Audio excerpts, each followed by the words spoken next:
Apa hukumnya memakan makanan seperti ayam atau sapi yang kita tidak tahu cara menyembelihnya? Tentu kalau kita tahu yang menjual muslim atau ahli kitab Yahudi dan Nasrani, maka boleh dimakan. Kecuali antum mengetahui benar-benar hewan ini misal ya, hewan itu distrun misal, atau dipukul. Ada cara biasa kalau kambing, sapi itu dipukul misalnya, atau ada biasa mereka memukul anjing misalnya. Ini pukulan. Ini beda, tidak berlaku pada hewan darat, hewan air ya.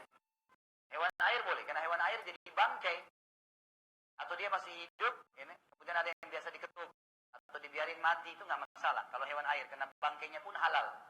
Ini yang kita katakan adalah hewan-hewan darat.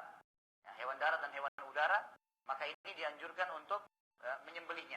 Kalau ahli kitab boleh, muslim atau ahli kitab, beranjak daripada surah Al-Maidah ayat 5. Al-Maidah ayat 5. Teman-teman hafal gampang ini. Al-Maidah surah nomor 5 ayat 5. Surah 5 ayat 5. Ini mudah dihafal. Allah berfirman, "A'udzubillahi minasyaitonirrajim. Al-yawma uhilla lakumut thayyibat." Hari ini aku halalkan bagi kalian semua kebaikan-kebaikan. Wa ta'amul ladzina utul kitaba hillun lakum wa ta'amukum hillun lahum. Dan makanan kalian halal buat ahli kitab, makanan mereka halal buat kalian. Siapa yang menafsirkan ini? Ibnu Abbas. Sahabat Nabi yang mulia radhiyallahu anhu berkata, yang dimaksud dengan makanan ahli kitab adalah sembelihannya. Selama sembelihan mereka dari hewan-hewan yang dibolehkan dalam Islam, ayam, sapi, kambing, maka halal buat dimakan, kecuali kita tahu dia melakukan hal-hal yang tidak sembelih, seperti strum, seperti pukul. Ya.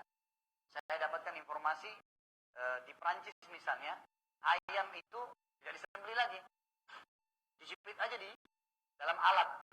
Jadi ayam masih hidup ditaruh, jalan di mesin, keluar sudah di packing. Gak ada urusannya dengan sembelih. Kalau kita tahu itu jangan dimakan. Tapi kalau kita masuk ke sebuah tempat kita tidak tahu hukumnya, hukum zahir. Antum masuk di KFC, di McDonald yang punya non muslim. Tapi kita tahu ahli kitab, Yahudi atau Nasrani.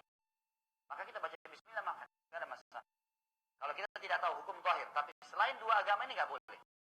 Hindu, Buddha segala ini gak boleh semua. Allahu a'lam. Kembali